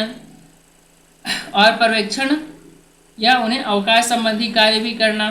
ठीक है, उपायुक्त को इन दोनों भूमिका के बाद जिला दंडाधिकारी के रूप में भी जिले में शांति व्यवस्था बनाए रखने का महत्वपूर्ण कार्य करना होता है, जिनमें उनकी भूमिका जो है जो कुछ इस प्रकार से है। ठीक है, पहला क्या है, पर्व त्योहार और विशेष व्यक्ति की सुरक्षा में दंड अधिकारी की तैनाती करना, अनुसूचित जाति जनजाति पिछड़े वर्ग को प्रमाण पत्र देना, अहिंसा हिंसा और अशांति अहिंसा नहीं अशांति हिंसा और दंगे की स्थिति में सेना का प्रभावित क्षेत्र में फ्लैग मार्च करना, बिगड़ती न्याय व्यवस्था के नियंत्रण के लिए आवश्यक कदम उठाना और कर्फ्यू लगाना, अधीनस्थ कार्यपालक दंडाधिकारी की प्रतिनियुक्ति करना, जेलों का औचक अथवा पूर्व नियोजित निरीक्षण करना, बंदियों के व्यवहार के आधार पर श्रेणी देना अथवा पैरोल पर छोड़ना, अपराधों की वार्षिक रिपोर्ट राज्य सरकारों को सौंपना, जिला अंतर्गत सभी थानों का वार्षिक निरीक्षण करना। ठीक है, इसके बाद है आपदा दुर्घटना उग्रवाद गतिविधि से पीड़ित को मुआवजा देना, जिला स्तर के विभिन्न चुनावों को शांतिपूर्वक संपन्न करवाना, जिला में मनोरंजन संस्थाओं से मनोरंजन कर लागू करके वसूल करना, जिले की मतदाता सूची को अद्यतन करना, संसदीय विधानसभा क्षेत्र का परिसीमन करना, जनसंख्या संबंधी कार्य पूर्ण करना, है ना, जनगणना संबंधी कार्य जो होते हैं वो। जिला उपायुक्त को विभिन्न जिला स्तरीय विभागों के बीच सहयोग एवं समन्वय बनाकर रखना पड़ता है। इस समन्वय की भूमिका में वह अलग अलग विभागों और उनके पदाधिकारियों से निरंतर संपर्क में रहता है। ठीक है, तो कौन कौन इसमें है, तो पुलिस विभाग के पुलिस अधीक्षक से, वन विभाग के वन पदाधिकारी से, शिक्षा विभाग के जिला शिक्षा पदाधिकारी से, सहकारी विभाग के सहायक निबंधक से, कृषि विभाग के कृषि जिला पदाधिकारी से, खनन विभाग के सहायक खनन पदाधिकारी से, चिकित्सा विभाग के सिविल सर्जन से, निबंधन विभाग के सहायक निबंधक से, उद्योग विभाग के जिला उद्योग पदाधिकारी से, उत्पादक विभाग के अधीक्षक से, आपूर्ति विभाग के जिला आपूर्ति पदाधिकारी से। ठीक है, इस प्रकार जिला अधिकारी या उपायुक्त जिले का प्रमुख होता है, जो अपनी पूर्ण क्षमता और अधिकारों के साथ जिले के नागरिक और राज्य सरकार के बीच सुविधा सेतु का कार्य करता है। अब आता है आपका अनुमंडल प्रशासन। ठीक है,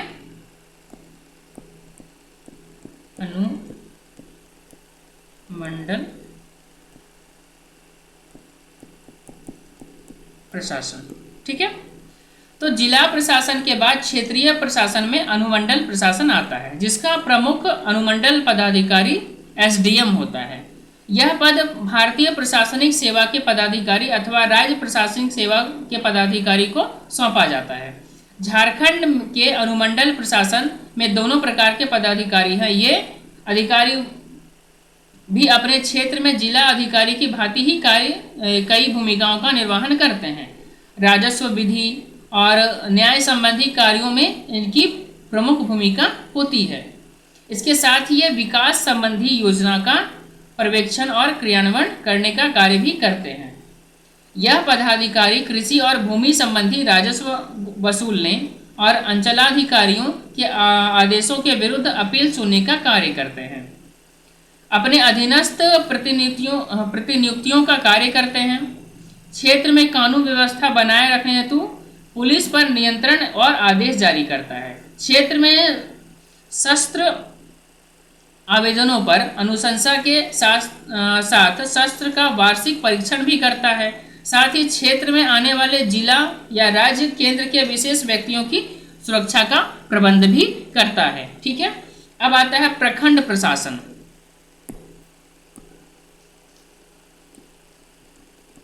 प्रखंड प्रशासन। ठीक है, तो जिला प्रशासन की दूसरी श्रेणी प्रखंड प्रशासन है, जिसमें अंचलाधिकारी, प्रखंड विकास पदाधिकारी, प्रखंड कृषि पदाधिकारी, पशुपालन पदाधिकारी, प्रखंड आपूर्ति पदाधिकारी, प्रखंड कल्याण पदाधिकारी आदि पदाधिकारी इसमें सम्मिलित होते हैं। इसमें अंचलाधिकारी और प्रखंड विकास पदाधिकारी पद और कार्य प्रमुख होते हैं। ठीक है, अब अंचलाधिकारी एवं उनके कार्य को देखेंगे। इसके बाद हम लोग प्रखंड विकास पदाधिकारी और उनके कार्य को देखेंगे। ठीक है, सबसे पहले हम लोग अंचलाधिकारी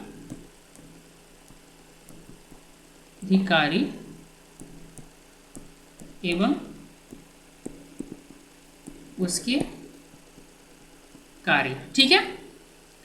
तो अंचलाधिकारी का पद राज्य प्रशासनिक सेवा अथवा अन्य सेवाओं से पदोन्नति हुए पदाधिकारी को दिया जाता है। अंचल के अंतर्गत आने वाले ग्रामीण क्षेत्रों में इनके प्रमुख कार्य इस प्रकार से हैं। पहला, भू राजस्व, भू अभिलेख, विधि व्यवस्था का संधारण करना, चुनाव, जनगणना, कृषि सांख्यिकी, आय प्रमाण पत्र, जाति प्रमाण पत्र, आवासीय प्रमाण पत्र जारी करना, पर्व त्योहारों में शांति व्यवस्था, सौहार्द बनाने और विशिष्ट व्यक्तियों की सुरक्षा का प्रबंधन करना, ठीक है। राज्य में आदिवासियों के भूमि संबंधी अधिकारों की सुरक्षा करना, समाज कल्याण के सभी कार्यों का संपादन करना, आपदा, दुर्घटना, दंगा पीड़ित के मुआवजे का आकलन और मुआवजा देने का कार्य करना, ये सब अंचलाधिकारी के कार्य होते हैं, ठीक है। अब इसके बाद प्रखंड विकास पदाधिकारी और उनके कार्य, ठीक है। प्रखंड विकास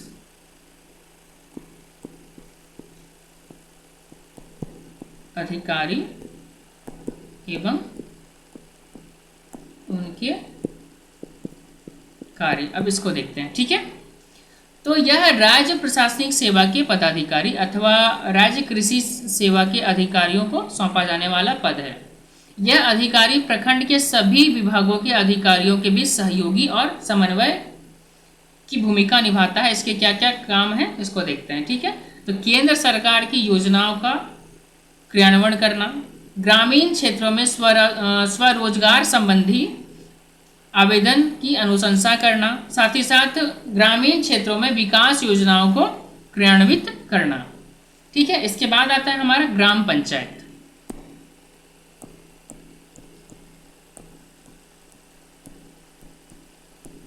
ये सब के बारे में जो है ना, जब हम लोग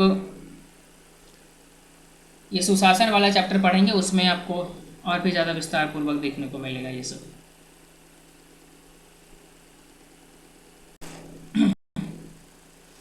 तो झारखंड में त्रिस्तरीय पंचायत व्यवस्था के अंतर्गत पंचायती या पंचायत राज अधिनियम धारा 11 के अनुसार ग्राम पंचायत, पंचायत समिति और जिला परिषद शामिल है।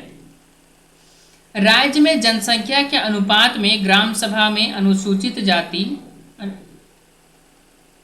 उसके बाद अनुसूचित जनजाति के लिए आरक्षण की व्यवस्था की गई है। झारखंड के 267 प्रखंडों में 132 प्रखंडों को अनुसूचित क्षेत्र घोषित किया गया है। 2 सितंबर 2005 के झारखंड उच्च न्यायालय के निर्णय के बाद राज्य में त्रिस्तरीय चुनाव संपन्न हुए, ठीक है। झारखंड राज्य में प्रथम पंचायत चुनाव झारखंड पंचायती राज अधिनियम 2001 के आधार पर 2010 ईस्वी में हुआ था, ठीक है। ग्राम पंचायत के लिए आवश्यक नियमों के अनुसार ग्राम पंचायत में मुखिया और निर्वाचित सदस्यों की प्रत्यक्ष भूमिका स्वीकृत की गई है। ग्राम पंचायत अधिकारी के लिए अर्हताएं निर्धारित है। ग्राम पंचायत में मुखिया अथवा उसकी अनुपस्थिति के दशा में उप मुखिया के कर्तव्य इस प्रकार हैं, ठीक है। यानी मुखिया या उनकी अनुपस्थिति में यदि उप मुखिया कार्य करते हैं तो उसके जो कार्य हैं किस प्रकार हैं, सबसे पहले इसको देखते हैं। तो ग्राम सभा की बैठक आयोजित करना, सबसे पहला ग्राम पंचायत की बैठकों को अध्यक्षता करना, ठीक है।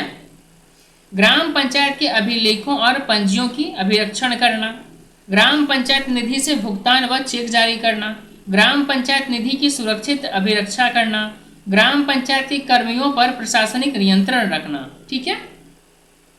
ग्राम पंचायत के इन कार्यों पर ग्राम सभा की निगरानी होती है, जो ग्राम सभा के पंजीकृत मतदाताओं से बनती है। ग्राम सभा ग्राम पंचायत की विधायिका का कार्य करती है। ग्राम सभा के जो कार्य हैं किस किस प्रकार से हैं इसको आपको बताते हैं। तो ग्रामीण योजनाओं का आकलन और उसकी प्राथमिकता का निर्धारण। ठीक है। ग्राम पंचायत के वार्षिक बजट पर विमर्श और सिफारिश का कार्य। ग्रामीण क्षेत्र में सफाई और स्वच्छता कार्य सुनिश्चित करना। क्षेत्र के जन्म, मृत्यु एवं विवाह अभिलेख का रखरखाव करना। ठीक है। ग्राम में वन का संरक्षण और वृक्षारोपण करना। युवा कल्याण, परिवार कल्याण व खेल कूद योजनाओं का विस्तार करना। पंचायत के वार्षिक लेख व अंकेक्षण प्रतिवेदन पर विचार करना। ग्रामीण उन्मूलन व अन्य कार्यक्रमों के लाभार्थी का चयन करना। ग्राम सभा की संपत्ति का संरक्षण करना। पंचायत समिति और जिला परिषद द्वारा दिए गए कार्यों का क्रियान्वयन करना। आवारा एवं बीमार पशुओं के लिए पशुशाला का निर्माण करना। ग्रामीण योजना निधियों का समुचित उपयोग सुनिश्चित करना। ठीक है। उसके बाद है ग्राम सभा को जो अधिकार प्रदान किए गए हैं उसमें ग्राम रक्षा दल की नियुक्ति भी है। यद्यपि यह कुछ ही राज्यों में लागू है। झारखंड के पंचायती राज अधिनियम 2001 के अनुसार ग्राम पंचायत ग्राम रक्षा दल का गठन करती है। ग्रामीण पुलिस की भूमिका का निर्वहन करते हुए गांव के युवा और योग्य व्यक्ति इस दल के सदस्य होंगे। ग्राम रक्षा दल के जो कार्य होते हैं वो क्या है ये बताते हैं। तो रात्रि पहरा और अवांछनीय गतिविधियों को रोकना, बांध या पुलों को सुरक्षा प्रदान करना, आगजनी की घटना में सामूहिक सुरक्षा व्यवस्था करना, प्राकृतिक आपदा, महामारी या अतिवृष्टि के समय आवश्यक उपाय करना और ग्रामवासियों के जान माल को चोर डकैत से सुरक्षा करने का काम है लोग का। अब इसके बाद आता है नगर प्रशासन। ठीक है।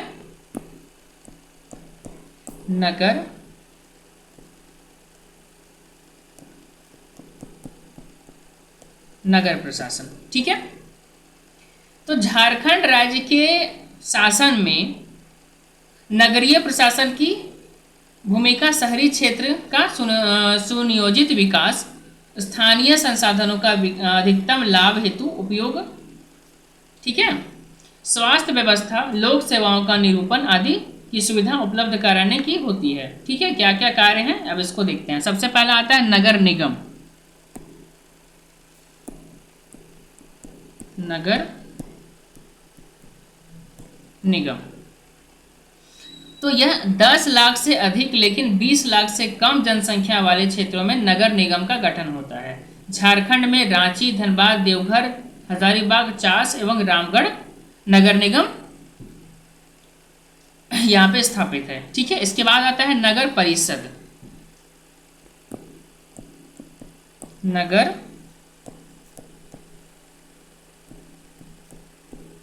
परिषद। ठीक है। तो नगर परिषद का गठन 1922 में ही हो गया था, जो कई संशोधनों के बाद वर्तमान रूप में आया। नगर परिषद क्षेत्र की आबादी 5 लाख से 10 लाख के बीच होनी चाहिए।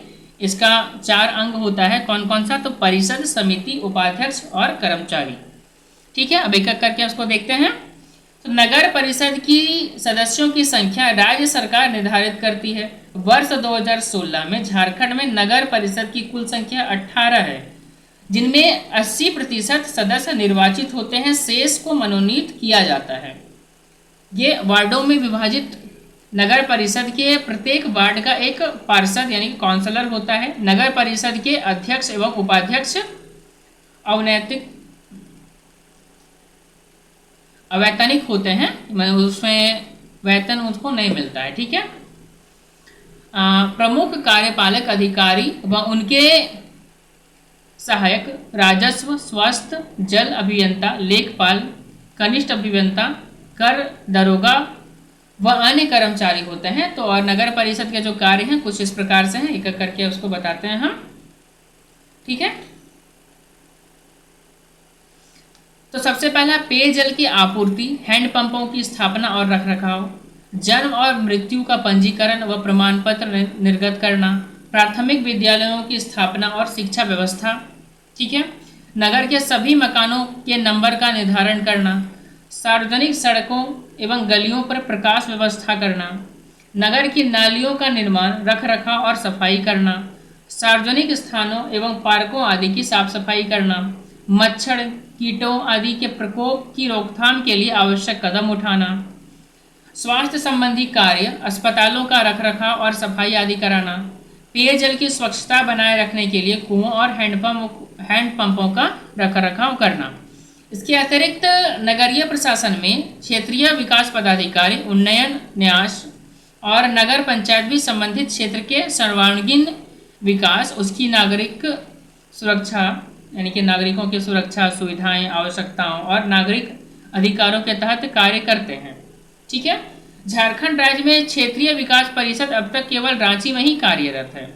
इनके कार्यों में सड़क, बिजली, पानी आदि की समुचित व्यवस्था करना, उन्नयन, न्यास भी इन्हीं के कार्य को करते हैं। नगर पंचायत 5,000 से 10,000 की आबादी वाले क्षेत्र में गठित होते हैं। यह व्यवस्था उन ग्रामीण क्षेत्रों में स्थापित की जाती है जो शहरीकरण की दिशा में तेजी से आगे बढ़ने लगते हैं। ऐसे समय में नगर विकास योजनाबद्ध विकास के साथ बिजली, पानी, सड़क और स्वच्छता के कार्य संपादित करते हैं। झारखंड में 15 नगर पंचायतें अभी हैं। ठीक है। अब इसके बाद आता है छावनी बोर्ड। छावनी बोर्ड, ठीक है। तो यह उन शहरों में स्थापित किया जाता है जहां सैन्य छावनियां होती हैं। ये भारत के प्रतिरक्षा मंत्रालय के अंतर्गत कार्य करते हैं और इनका कार्य प्रणाली नगर पालिकाओं के समान ही होता है। राज्य सरकार का इन छावनी बोर्ड पर कोई नियंत्रण नहीं होता। झारखंड राज्य में एकमात्र छावनी बोर्ड जो है सो वो रामगढ़ में है। ठीक है। इसके अतिरिक्त 2 अधिसूचित क्षेत्र समिति और नगर पालिका जुग सलाई में भी है। ठीक है। इसके बाद आता है प्रमंडल एवं जिला प्रशासन। ठीक है।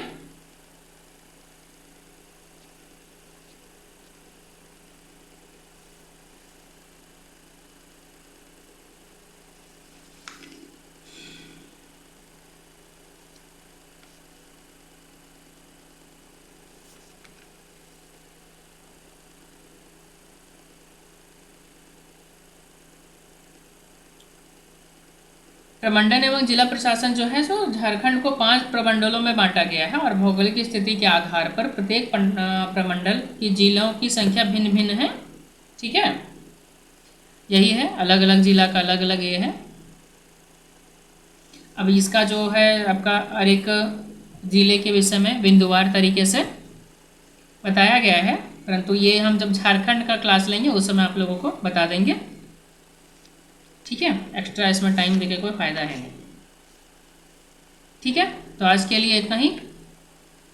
धन्यवाद।